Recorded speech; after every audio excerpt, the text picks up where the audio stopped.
Basil, what can you tell us about the story behind Sherfane Rutherford leaving the Patriots? Hey, I mean, I've heard some things. It seemed to be some issues between it. That's what I'm hearing.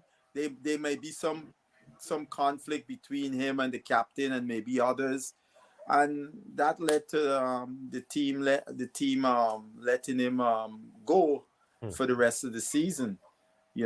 What is the nature? I don't know.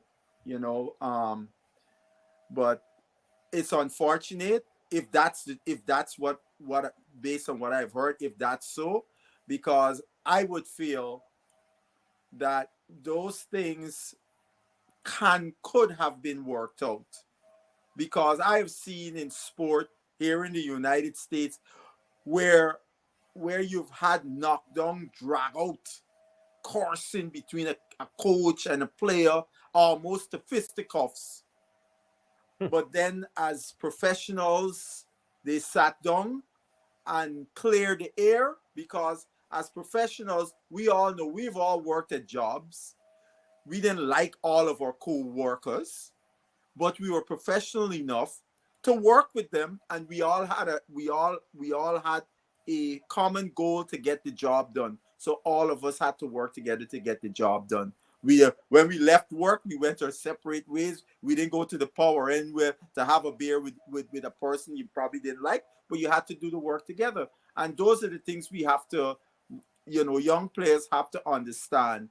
Not everybody you're gonna get along and be hunky dory with, but you have to be professional enough, because you all have a job to be done. And I think too, I mean, I am speculating a bit here, but I would like that a franchise be able to deal with such situations. Because these things are always going to happen.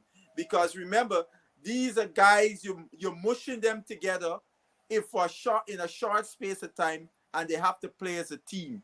So the most essential element that has to be filtrating throughout the organization is professionalism at all times. So you are saying that it's not that Rutherford leave, but in essence, he was fired.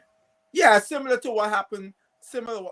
I mean, in terms of like what happened to Kevin Sinclair last year. If you remember, Carlton, it's the Yes, same form letter, just with the same exact wording when Sinclair was let go by Guyana. Because the yes. CPL, it seemed like the CPL got this form letter. So when a player in this situation is cut, they say for personal reasons. But we all know after the fact, things start to filter out about what happened with Sinclair and the team felt the situation became a little untenable, and it was best for him to be separate from the team for the rest of the season.